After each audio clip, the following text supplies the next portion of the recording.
If you were my friend and I asked you, where should I go to try some Indian cuisine because I've never tried it before, and you, as my friend, someone who's supposed to care for my well-being, recommended Dillon's to me, I would have you arrested for attempted murder because you obviously don't care about me that much. Where's that from?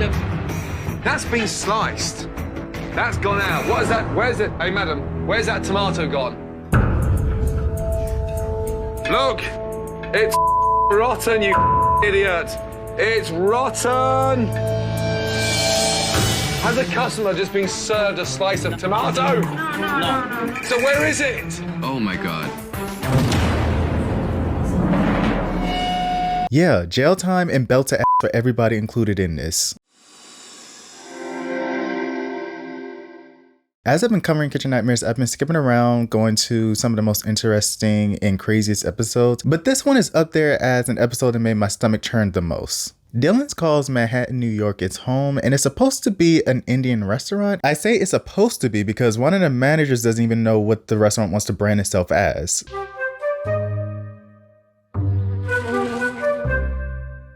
Yes, Lisa, how are you?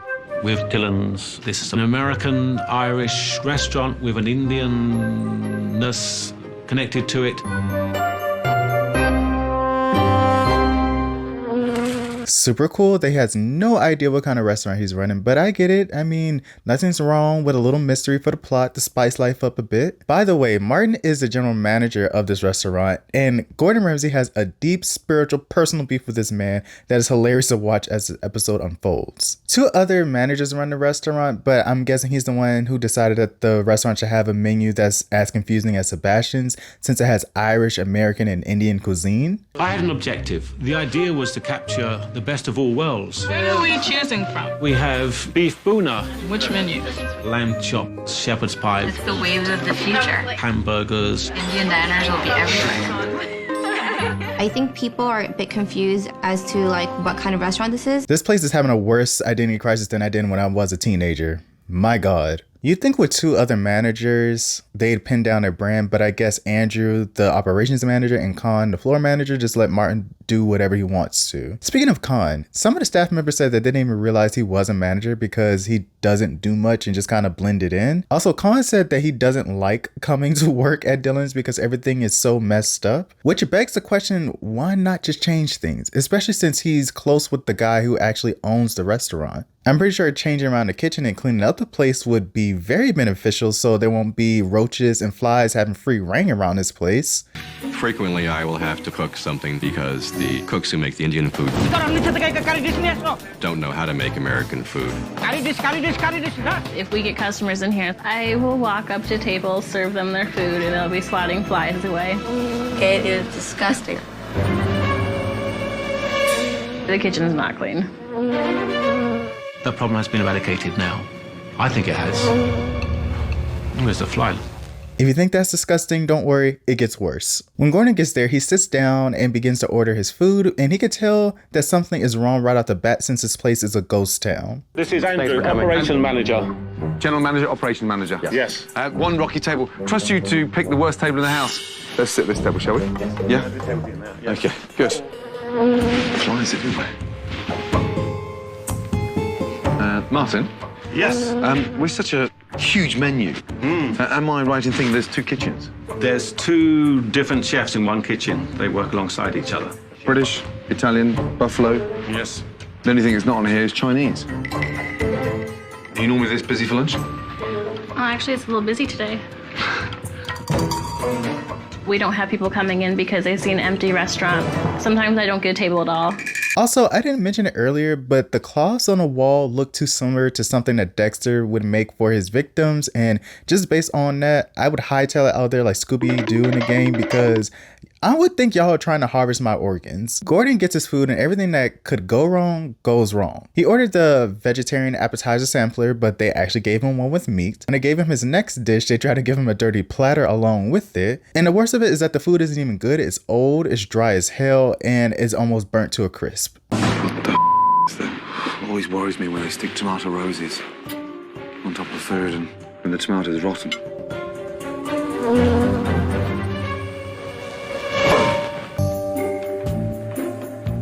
That is not a piece of beef.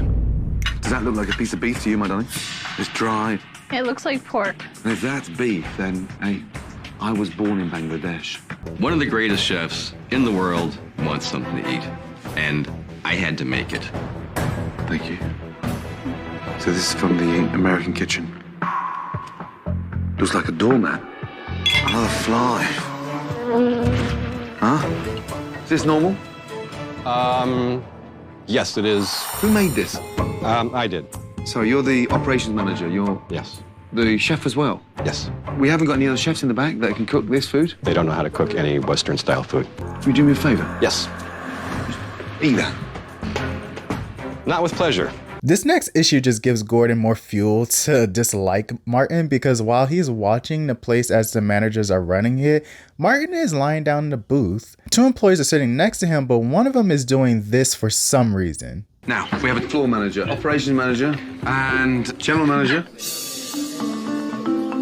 I was resting, just thinking of various things I've got to sort out. And one of the waitresses was rubbing my hair.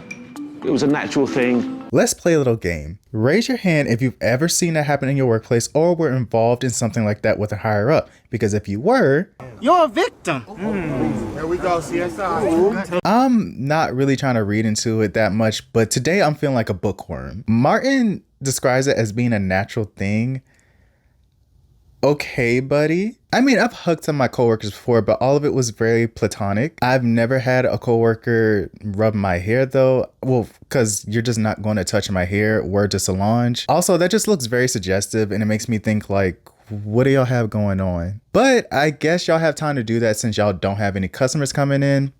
I'm gonna just heavily side-eye that and bookmark it for later. For dinner service, Gordon Ramsay has brought in a crowd of people to see how this crew normally runs when they have business and the results are piss poor. For one of the cooks is stirring food on the floor. I guess he wanted to add some extra seasoning, you know, that earthy taste of dirt, sweat, and rat droppings. Another negative is that the customers have been waiting for 40 minutes to get their food. It's 40 minutes into the service and unbelievably, no food has left the kitchen. My first table still hasn't gotten their entree. I just don't understand what's taking so long for all this food.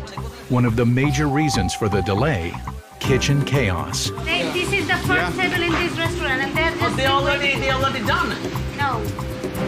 I only give him the salad. Who's in charge here? I'm taking over expediting here.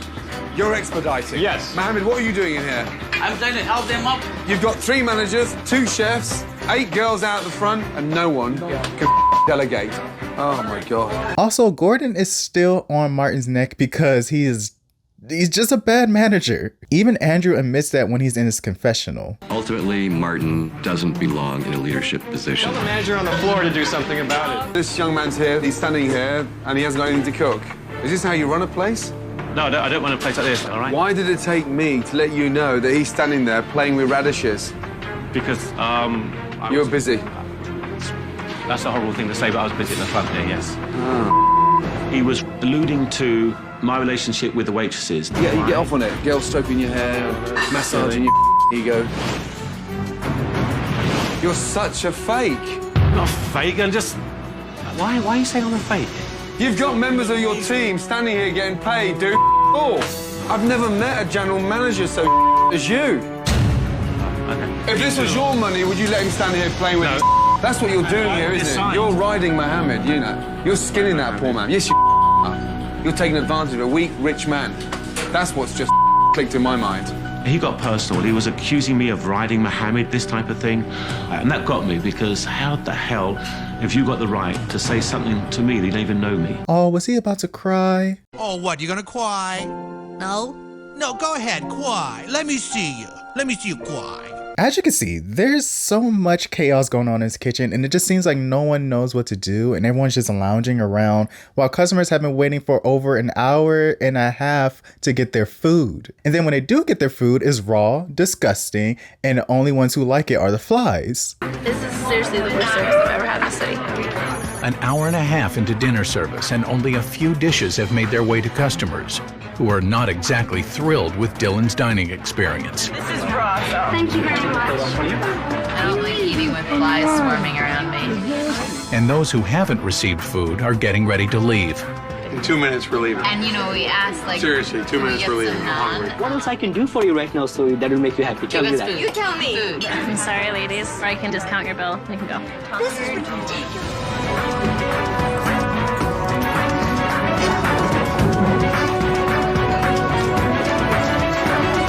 Now, y'all, we're about to get into the most disgusting part of this episode. So if you have a sensitive stomach or you get the shivers when you see bugs, you have been warned because none of this is pretty. It's time to go check the condition of this kitchen. And I don't think they've cleaned it since they bought the place. Of course, we have seen the flies, but so much of the food in this kitchen is old and moldy.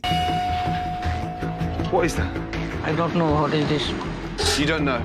Moldy. That is, quite frankly, the worst hamburger I've ever seen in my entire life. Oh my God. These were my potatoes for lunch. You do me a favour? Yes. Eat that. Thank God I sat the little down to eat them. That's not a potato. Green chicken. What goes on down here? And the real horror show begins when we go down to the basement because there's nothing but roaches, rat droppings, flies, and just moldy food galore. What's that smell? What? What is that? Is that for rats or mice? Food for catch a rat. So we have got rats here.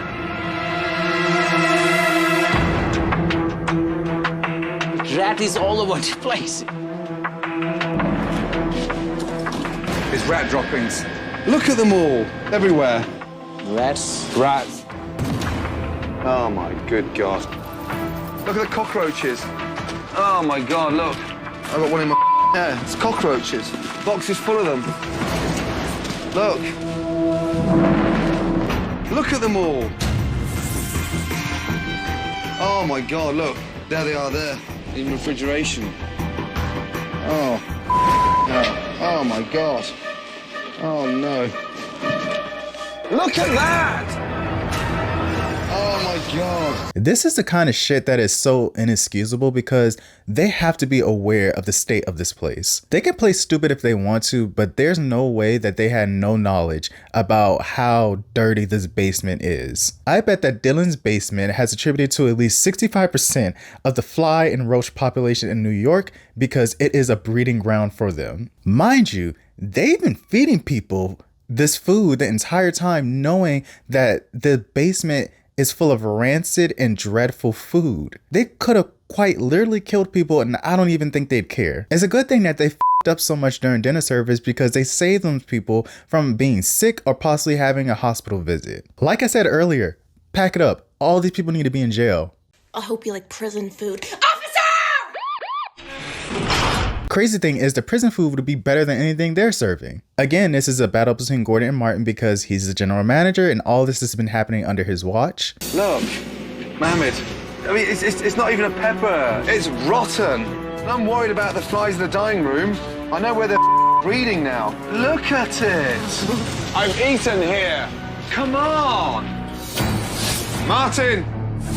We will miss you. Hopefully see you soon. Take care. Bye. You're needed right now. I'm needed right now. Yes, needed in the kitchen urgently. Are you in charge of this? Are you responsible for this? That was the salad I had, lunchtime. I opened the bag and bang, out comes the flies. It's disgusting. Look at the color of those chicken wings. Everything in there was putrid. How long has that been in there? Give me an answer, because I'm myself. Yes, there's a head chef responsible for this, trying to rectify it. This will kill somebody. We're not passing the buck, but... I know my general manager knows what the going on in my fridges. Where are your standards? Gordon does the best thing and shut down the kitchen, sending the little customers they had home. And it's so hilarious because you can hear him yelling in the background. We are not, ever, again, serving any of this food. I don't give a what anyone says. Can you go and tell them that the kitchen is closed? Right now, out there, and tell them the truth. Tell them now. Gordon was so outraged, so angry. I've never seen anything like it. From green burgers to furry cucumber to rancid potatoes. Hello. Hi. I'm sorry to inform you that we are not going to be serving dinner this evening. Chef Ramsay's shut down the kitchen. Also, the fact that they're slinking out of the kitchen like kids who just been told no video games for a week is so funny. Like, it's a serious moment, but it's so fucking funny. Honestly, I think if Gordon didn't have such a passion for cooking, he would have tried out comedy, because what he does next is him being funny without even trying to be. Let's go.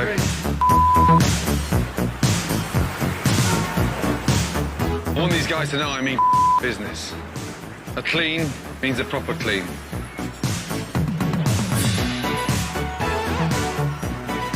Right, you dirty little where are you? Guys, let's go. These guys are professional steam cleaners, yeah? Guys, kitchen straight through there.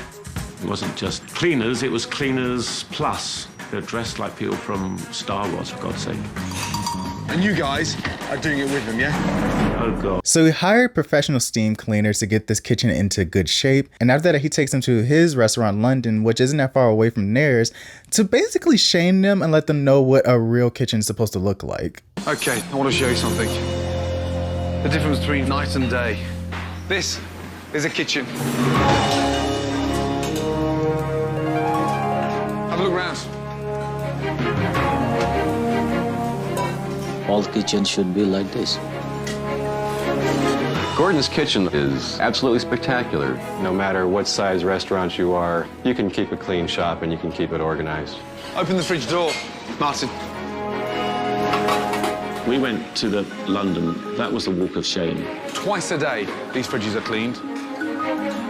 This is heaven. That was hell. Oh, damn. I wasn't expecting him to actually cry. Do I feel bad? I feel indifferent. I'm gonna be honest with y'all. I'm the kind of man that I can get emotional at many things, and I try to extend empathy and sympathy to others. I kind of feel icky saying that, because if you have to say it, do you really do it? But I do practice what I preach, because those are just aspects of me that makes me human, to relate to other people and to try to bring some understanding. But I cannot feel that bad for a person who's been doing a job and has been comfortable with doing a job until someone has pointed out to them how shitty of a job they've been doing. And it doesn't just go for Martin, it goes for Andrew, Khan, and Muhammad, because all of them have a hand in this and have been letting the quality of this place slip without even doing a bare minimum to fix anything. So, quote one of my professors, "How can you expect anyone to take you seriously when you don't even take yourself seriously?" Now's the time to try to whip this place in shape, and the first change is the menu. So Gordon has enlisted the help of Vikas Khanna, who is one of the top Indian chefs in New York. They also changed the inside and the outside of this place to give it a more authentic feeling. Okay, on the count of 3, take off your blindfolds. 1, 2, 3. Welcome. Wow. Haven't they done an amazing job? Great job. Amazing job. Mohammed, have a look from down here. It's like now you feel Wow. What a difference. Isn't it beautiful? Beautiful. New chairs, new banquettes, new linen, new pictures, and it looks like something that is classy, yes? He just turned this restaurant from 0 to 100. We're gonna go outside to have a quick look outside. Wow. Wow. Beautiful. Wow. Oh my God.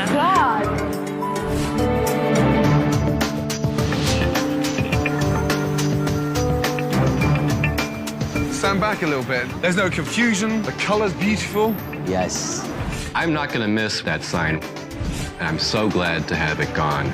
It looks like a real restaurant again. I have to say, I'm really glad that they changed the name of this place, because who the is Dillon? Not a single one of the managers are named Dillon, and the owner of this place is named Muhammad Islam. Dillon doesn't even give an Indian restaurant. It's not even giving what y'all said it was supposed to give. No. I'm just saying it's a really dumb name. No offense to any Dillons out there. Anyway, Vikas has created a new menu that only features Indian food, you know, since this is an Indian restaurant. It looks miles better than anything that they were previously serving, and I wish I could try it. I was serious when I said I've never tried Indian food before. Before opening for service, Gordon Ramsay has a chat with the staff, and guess who he singles out again? Will you promise to keep your phone off in the middle of service? Will you down. promise to be attentive to staff needs when necessary? Yep. Will you attempt to act as a general manager for the first time ever stepping into this business? You know, it's just... Yeah? I like I always Will do, you not yes. take it as your cafe and hangout area? Martin is not qualified for a GM. I don't see the confidence that he needs. Martin's not full of Okay. You're giving him such a hard time, and it's making me angry. I'm frustrated for the lack of respect this man has. That's with him, not with you. So would you mind keeping your nose out of my business? Don't try and interrupt me. Excuse me, this is a loyal worker then. Oh, here Loyal we go. worker? No, I'm sorry. There we go. You don't need your mignon to try and convince me how good you are on the back of what I've experienced. Is that clear? Martin, please. Gordon, help us to achieve that one. An amazing job. Yes. Let's prove ourselves we do the job right. Listen, no one is above criticism. Well, maybe except Beyonce. I'm kidding. But I wouldn't be saying anything when Gordon is trying to get someone else to act right because I don't want any of that smoke when I don't need it. After they went out into the city to promote the new rebrand from Dillon's to Pernima, the restaurant is filled with Vika's in the kitchen with the new menu, but somehow things start to get confusing. This is the new start for Pernima. New decor, new menu, contemporary, fresh, and how exciting. It's all fresh, all new, and wonderful. Everything's just going perfectly well, but Martin's still here. But as the orders start to pile in, Martin's lack of managerial skills start to show. So that they want the lamb, Who? the ladies, yeah. And the waitstaff becomes confused, Can you give it to that table? Service, please. Can somebody take this, please? which is causing disorder in the kitchen, and everything is starting to back up. Martin, Khan, the food's sitting here, no one's moving their ass, yes? It's getting cold and cold and cold. And on a night with a top chef at the helm, Martin's mismanagement of his waiters has caused problems in the kitchen, and the customers are paying the price. Bread was the best part. Oh, yeah, the bread was the only thing that was warm.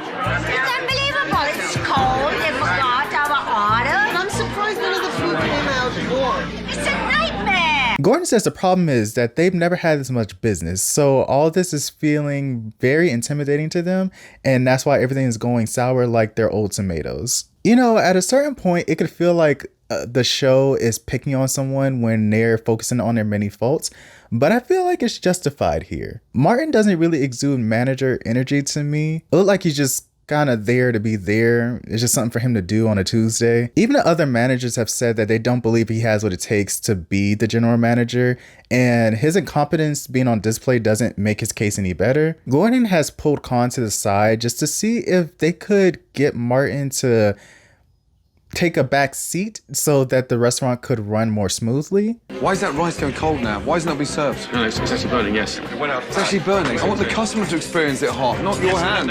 Customers are complaining about the food cold, my man.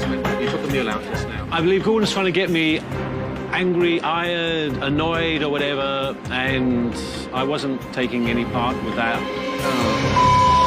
Be honest with me. Can you manage this place? Yes, I can. So stop blending in and stand on your feet, okay? Yes, I can do that. I will try my best to convince Chef Ramsay that I can run this restaurant. Ready, folks? Ready, everything is ready, but I have one naan.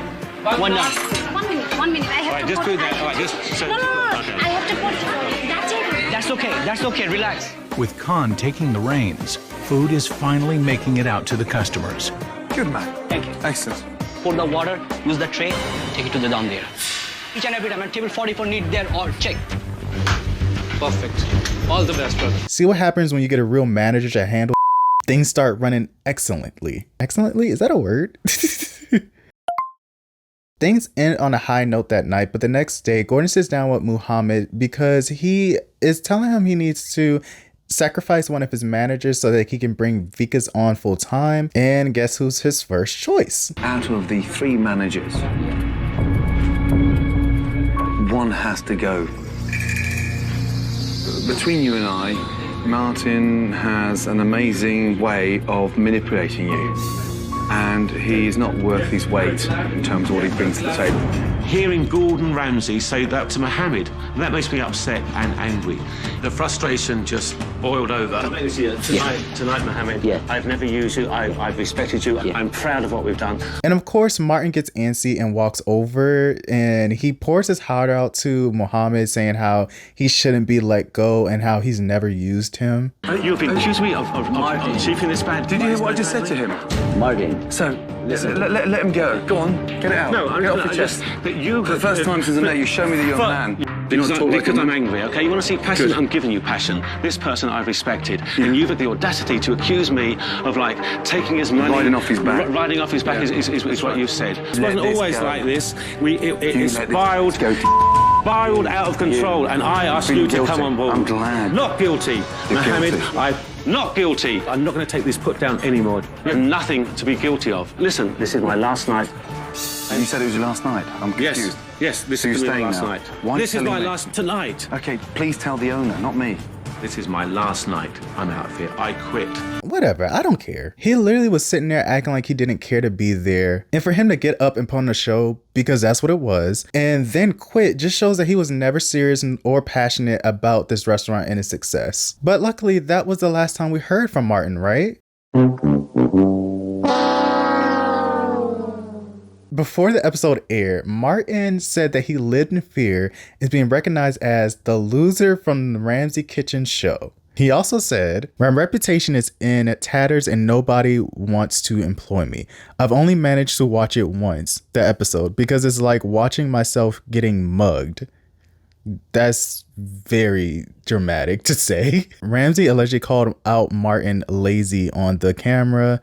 The former general manager claimed Gordon completely assassinated my character. He also accused the show of hiring actors and telling the actors to fake their reactions to the things that were going on in the restaurant. Of course, when Gordon Ramsay was questioned about this lawsuit, he had much to say, and it's quite a lot, so let's go through it. Hell's Kitchen star Gordon Ramsay broke his silence on a lawsuit accusing the Perfection chef of faking scenes in a New York eatery for his upcoming Fox reality show. "I would never, ever, ever dream of setting anything up," Mr. Ramsay said by phone from London on Friday. "I want to sleep at night. We were issued a writ because God bless America, if the toilet paper is not thick enough and you come out with a rash on your ass, you'll get sued." Manhattan restaurant manager Martin Hyde was fired during the filming of a Nightmares episode, then filed a $1 million lawsuit in U.S. District Court against Mr. Ramsay and the show's producers in June.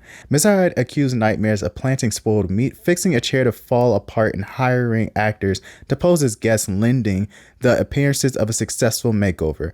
Earlier this month, a judge tossed the suit into arbitration. "The idea of me bringing moldy food and planting actors is a joke," Mr. Ramsay said. "There's a man who got very scared and very embarrassed about his lack of professionalism. For a man to waste lawyers' time and taxpayers' money to get upset about something you're the cause of." The lawsuit said Mr. Hyde urged his boss to invite Mr. Ramsay's Nightmares production to the restaurant, only to be singled out as a scapegoat by producers who needed a camera-ready villain for the show. Mr. Hyde wasn't the one in charge of the kitchen, said Mr. Hyde's attorney Carl Person. "The person responsible left the restaurant a week earlier. They're going to make him appear he was the one in charge and he wasn't. They're setting him up." That's a very big accusation. The New York lawsuit similar to an allegation against the popular UK version of Nightmares, where a restaurant went out of business after the show revealed rotting food in its kitchen. Mr. Ramsay won a lawsuit against a newspaper that claimed the show was staged. "I don't want to start that kind of bullshit over here," he said. "You know, it just scares me that litigation can just happen overnight and then you're on the defense." A crew member of the US version of Nightmares previously told Television Week that restaurants aided on the show were so disgusting we didn't need to do anything for them to look bad. The source also said production does help stock the restaurant with local patrons for some scenes, but they weren't told to lie about their experience, only to be entertaining for the camera. If you like the food, then really like it. If you don't, then really don't. Both Mr. Ramsay and Mr. Pearson said the Nightmares' raw camera footage would vindicate their respective sides of the story. "We found extraordinary droppings from rats in the most unhygienic kitchen I've ever seen in my career," Mr. Ramsay said. "Every restaurant has mouse droppings," he said. Mr. Pearson also said Mr. Ramsay, to some extent, may not know what's going on behind the scenes of his own show, but Mr. Person maintained much of the production is showmanship and that his client was unfairly targeted for humiliation. Though Fox has been silent about the Nightmares lawsuit and declined to comment, Mr. Ramsay has never been shy about speaking his mind. Trying to say I set up a wobbly chair, Mr. Ramsay said, his voice full of disgust at the lawsuit. This is supposed to be the most powerful nation in the world, not the most pathetic. I've said this before and I'll say it again. Of course, reality TV does exaggerate some things because it doesn't want to be boring. If something is boring, no one is going to want to watch it. I think the show focused on you and Gordon was on your ass because you were very bad at your job. I don't know why Muhammad kept him on for so long. And again, the other managers have already voiced their opinions about how Martin wasn't good at his job. Also, it still looks very sketchy how you were behaving with the servers. No one should be stroking your hair when you're at work. That's just very weird. I understand that Gordon Ramsay may have said some things that come across as being harsh, and the edit may not have shown you the way you wanted it to, but they were just capturing what you were doing. The only way to debunk any of this is to see the unedited footage, and that's never going to happen, especially since the judge has thrown that out of court. Hell, let me say allegedly just in case you come across this video. It's just my opinions from the available footage. That's my opinion! But what happened to Purnima when Gordon visited a year later, the restaurant had been able to pull itself out of debt and Vikas had stayed on to continue making the restaurant become successful. I'm so pleased you're here. That's given me so much satisfaction. I tell you, you've got no idea. I promised you, God. I've kept my promise to stand by Purnima as a part of my respect for what Chef Ramsay has done to this restaurant. The kitchen looks immaculate, absolutely spotless. Oh my God. Wow. Holy mackerel. My God. That's extraordinary. I cannot believe the difference. Oh my God, look. I've got one in my hair. It's cockroaches. Look at this. Mohammed, come over. Congratulations. How are you? Very good, thank you. Good to see you. The best part of this thing is to let Chef Ramsay see how he transformed. He's very thrilled and he's very excited, which is a big thing for us. That's incredible. Well done. And I mean well done. Chef Ramsay definitely gives me a second chance. He motivated everybody. He just reignited the flame. The exact reason is unclear, but the restaurant did close down in 2009. It said that Muhammad was having issues with a neighboring tenant, allegedly causing damage to the Purnima property, but we're not really sure if that was the case there. It could also be for money reasons or because he just wanted to try different ventures. Who really knows? And that is the story of Dillon's. Leave your thoughts down below about this episode. And if you enjoyed this video, please make sure to leave a like. If this is your first time here, make sure to subscribe so you can become one of my amazing subscribers and turn on post notifications so that you never miss one of my uploads. If you'd like to see me covering more of Kitchen Nightmares episodes, you can check out this playlist I created. This is totally unrelated to Kitchen Nightmares, but I've been getting back into watching anime and I need some more recommendations. I mean, I've seen some of the big ones already. I've watched Naruto. I'm gonna try to get back into One Piece. I'm getting back into My Hero Academia as well. I recently watched Dandadan. Very strange way to start off an anime. If you know, you know. I also was left very sad after watching Mob Psycho 100 because it was so good. Very upset they don't have more episodes. Next I'm going to start is Demon Slayer and I hope I like that. But if any of y'all watch anime, please let me know what y'all watch because I just want to get back to watching it since I'm on this kick. My next video should be out very soon and I will let y'all know when that's going to come out. Until then, make sure to take care of yourselves, especially because it is summertime and it is hot. It is 91 degrees where I live at, so please make sure y'all are staying cool and hydrating yourselves with some water. I'll talk to y'all later. Goodbye.